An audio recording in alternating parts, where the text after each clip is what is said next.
ওটা জামাই আর কোনোদিন আম্মা বলবে না রে। তো জামাই আলবো আম্মা বলবে না, তো তোর কি?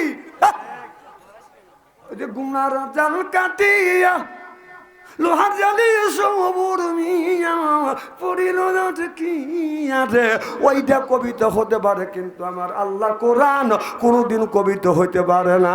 সিল্লাকন ঠিক কিনে। এবার আবু লাহাব আমার নবীর কণ্ঠে কোরআন তেলাওয়াত শুনে বাদান বাড়িতে আসছে। বাড়িতে যখন এসে রাত্রেবেলা বাদান শুয়ে পড়ছে, বাদান রে আর রাত্রেবেলা তার চোখে বাদান ঘুম আসে না। আমার নবীর কণ্ঠে কোরআন তেলাওয়াতটা বাদান তাকে আকর্ষণ করতেছে। আবু লাহাব রাত যখন বাদান গভীর হয়, আস্তে আস্তে ঘর থেকে বাদান বের হয়, আমার নবী কোরআন তেলাওয়াত করে। আবু জাহেল সারা রাত দাঁড়া দাঁড়া থাকে শুনে দাঁড়া দাঁড়া আমার নবীর কণ্ঠে কোরআন তেলাওয়াত শুনে চিল্লে এখন মারহাবা। এইভাবে এক নাই দুই নয়, অনেক দিন চলে গেছে। হঠাৎ করে উম্মে জামিল লক্ষ্য করে দেখে আপনার বিছানায় স্বামী নাই। কই গেছে? কেরে স্বামী আমার কই গেছে? সব জায়গা খোঁজে বাদান পায় না, টয়লেটে যা খোঁজে বাদান পায় না।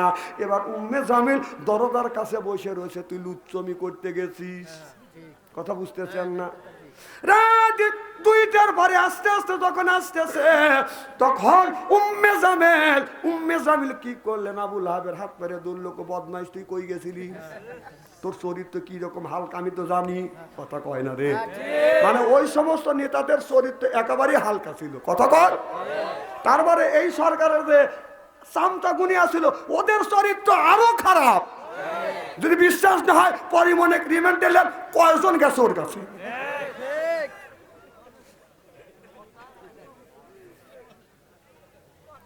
কথা কি অবাস্তব বলতেছি নাকি? খুবই কি খারাপ লাগতেছে?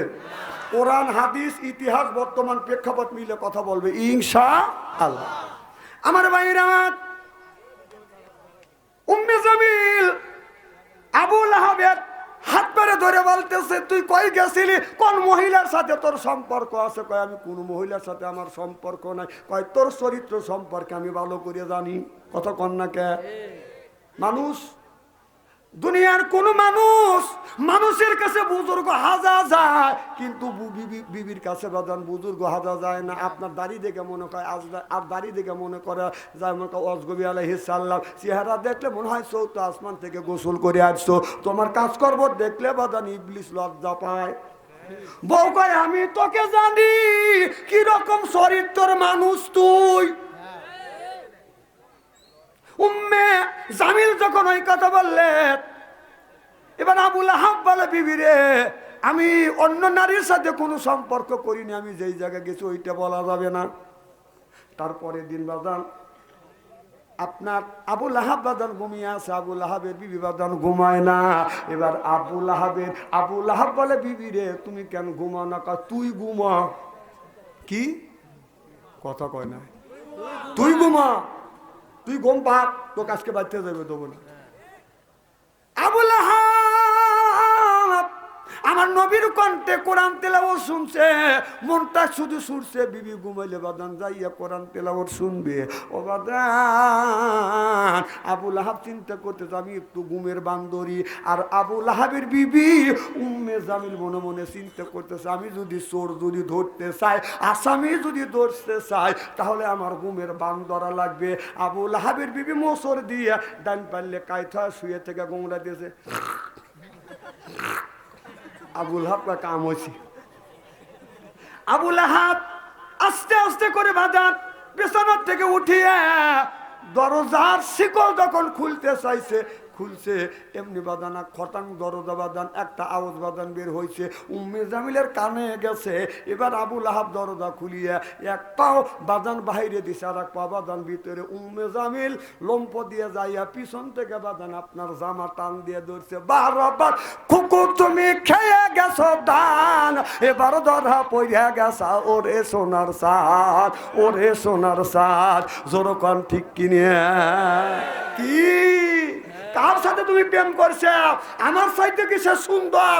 ওরও যা আছে আমারও তা আছে, যাইজ কোনে ফের কতক্ষণ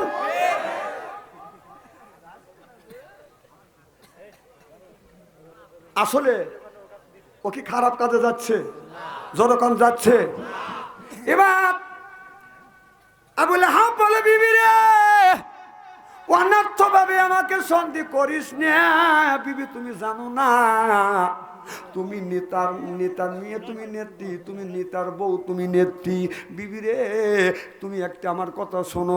বলে কি হচ্ছে? কয় আমার এতিম বাতিজা, যে এই বাতিজার বাবা দুনিয়ায় নাই, মা দুনিয়ায় নাই।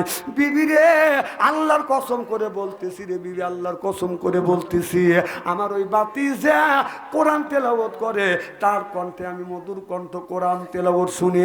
রাত্রে যখন ঘুমোতে যায়, বাতিজার কণ্ঠে, আপনার বাতিজার কণ্ঠে কোরআন তেলাওয়াত না শুনে আসলে আমারও চোখে ঘুম হয় না। জোরকন সুবহানাল্লাহ।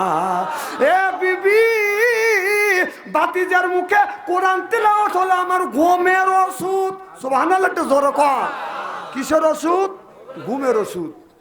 এবার উম্মে জামিল বললেন, স্বামী রে, আমি জীবন বেলা মুহাম্মাদের বিরোধিতা করছি, আমি তোমার কথা আমি বিশ্বাস করি না, চলো তোমার সাথে যায় আমি শুনবো মুহাম্মাদের কণ্ঠের থেকে কোরআন তেলাওয়াত আমি শুনবো।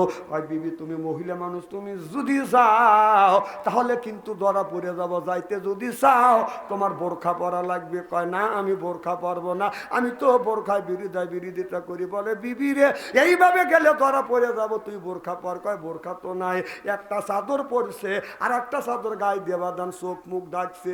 সুবহানাল্লাহ বললেন না? আল্লাহ বললেন, তুমি বোরখা দেখতে পারো না, আমি আল্লাহ তো বোরখা পরাই ছাড়ছি। এবার দুইজন আস্তে আস্তে বাজান চলে গেছে।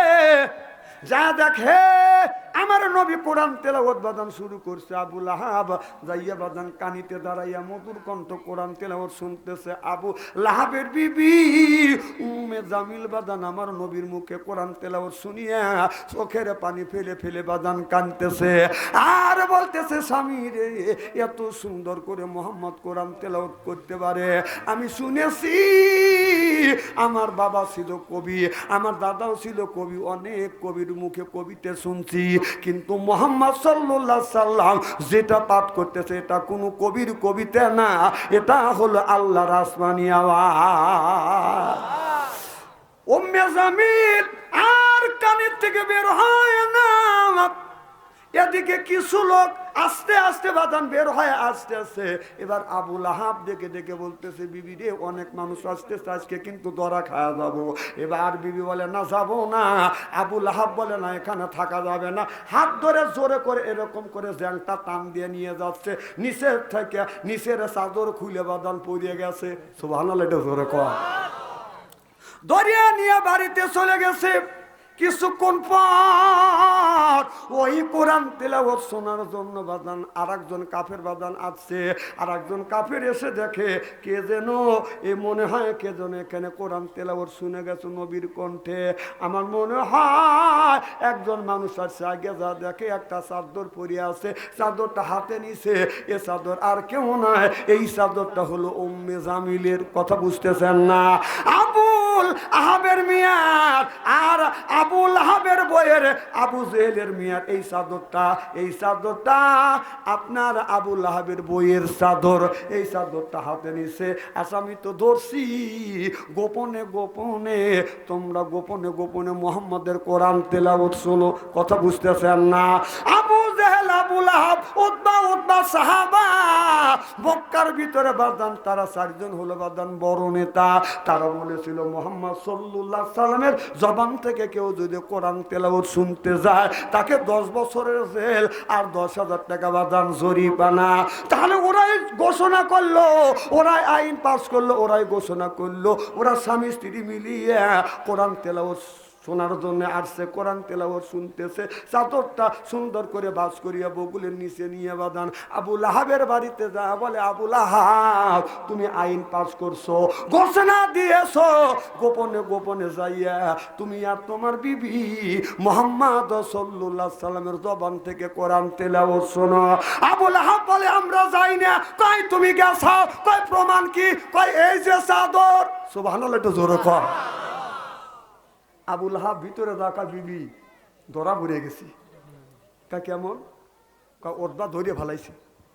এখন যদি তোমার চাদরটা তুমি থুইয়েছো, আমার চাদর খুলে গেছে আমি দিছেই পাইনি, তো বানালে একটু জোরে কর লা ইলাহা, এই কলে মার বান্ধবেলা কাজে লাগবে মরণ বেলা, এই কলে মার রৌশনীতে কবর হবে তোমার উজালা। লা ইলাহা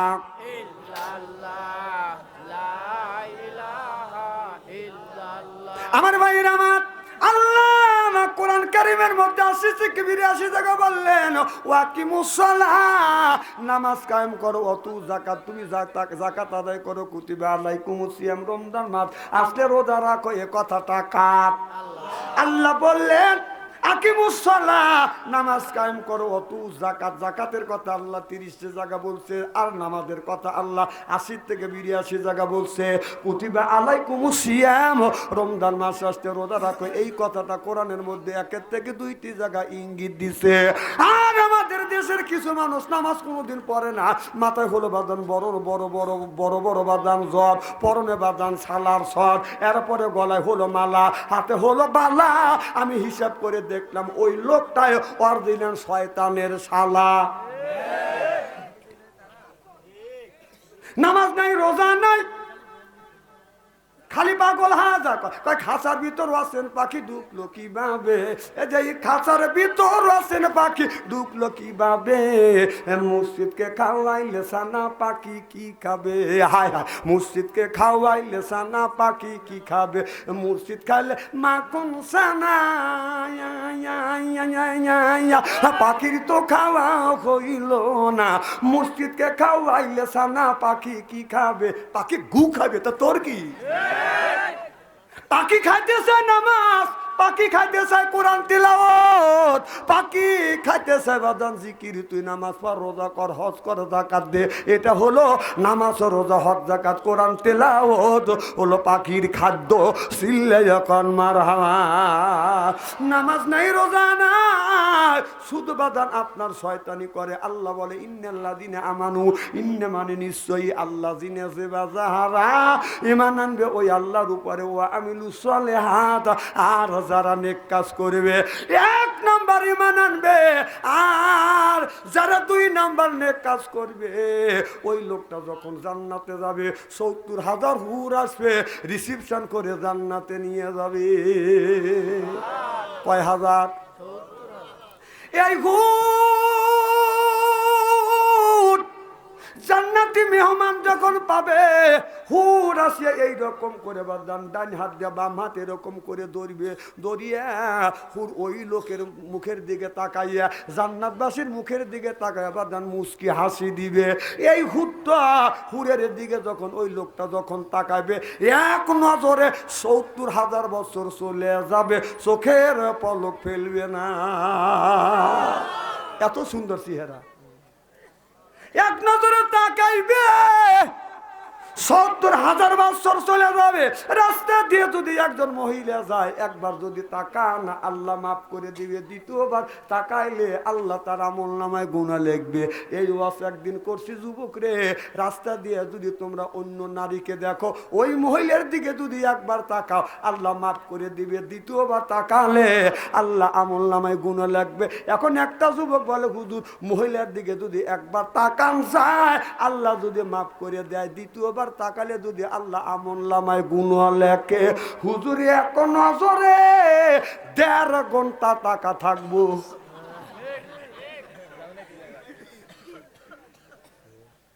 এই যে রাস্তা দিয়া যাই রে মিয়া, রাস্তা দিয়া যা, পরার যুবতী মিয়া দেখলে কুতকুতাইয়া চায়, যুবক কুতকুতাইয়া চায়। আমি দেখেছি ওই নারী দেখলে শুধু যুবকেরা তাকায় না, বুড়া মানুষ থাকে এই রকম করিয়া।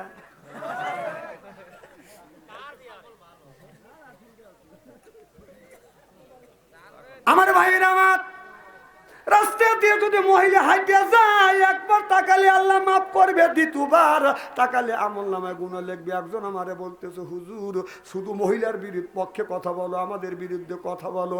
রাস্তা দিয়ে হাইটে গেলে শুধু খালি মহিলা পায়, ডাইনে তাকালে মহিলা, বামেও তাকালে মহিলা, পিছনেও বাদাল মহিলা, সামনে তাকালে মহিলা, উপরের দিকে তাকালে তিনতলার উপরে তিনজন মহিলা ছায়া থাকে। হুজুর কোন দিকে তাকাইয়া যাব? আমি বললাম, আল্লাহ বলছেন কুল্লিল মুমিনিন ইয়াগুদ্দু মিন আবসারিহিম। আল্লাহ বললেন কোন দিকে যদি তাকানোর জায়গা যদি না থাকে, মাটির দিকে তাকা। সুবহানাল্লাহ কর। কোথায় তাকা? এর মানে মাটির দিকে তাকানোর কথা আল্লাহ বললো, আর তুমি যাও যা ঘুরে ঘুরে তাকাও, তার মানে কি বদমাইশি মন? যুবকরা ওরা মনে করে যে হুজুরা কিছুই বোঝে না। আমাদের সাদাতপুর কলেজ থেকে একটা মেয়ে রাস্তা দিয়ে যাচ্ছে, ওই মেয়েটার পিছনে একটা ছেলে। আমি চিন্তা করলাম, ওই ছেলেটা রাস্তা দিয়ে যাইতেছে, মেয়েটা দেখে খালি বলতে, মানে কুত্তা যেরকম সকালবেলা খেউ খেউ করে, কিছু কিছু পোলাপানি এরকম খেউ খেউ করে, কথা কয় না। আমি দেখার বড় না দেখার বান ধরলাম। আর যুবক ভাবতে হুজুর পরের বাড়ি খায়, লম্বা দুব্বা গায়ে দেয়, ধাক্কা দিলে তো শুয়ে পড়বে। খায়া তো কোনোদিন দেখে নাকি, কেবল শুরু করছে আর দিল্লি মামুর বাড়ি যা পার হয়েছে, কথা কয় না, কথা কয় না। কো এখন কেবল মোল্লা খারাপ আছে আর দিল্লি মামুর বাড়ি চলে গেছে। বুঝছে? ওই এত এত আলেমদের উপরে নির্যাতন জুলুম করছে, জেলের মধ্যে ঢুকাইছে, একটা আলেমের দাড়ি কাটে নাই, কথা কন না খেয়া। আর কেবল বাঙালি উঠে খাড়া হয়েছে, দাড়ি কাটিয়ে একবারে মহিলা সাজছে। ওদের দরবেশ বাবা কি করছে দেখছে? এর মানে ওদের দাড়ি হলো লেবাস। আসলে এরা আপনার আসলে সুন্নাত তরিকায় দাড়ি রাখেন নাই।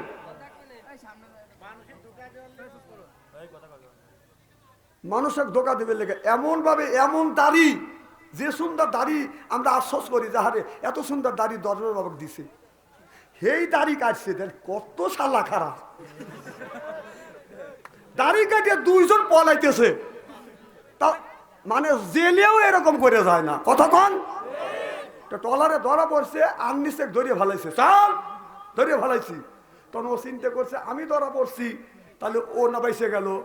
দেন ওকারের মধ্যে কি নিয়ম হয়েছে, ওকারে এক নেতা যদি ধরা পড়ে, এই নেতা আর এক নেতা খবর দেয়, আমি একা একা থাকবো কে?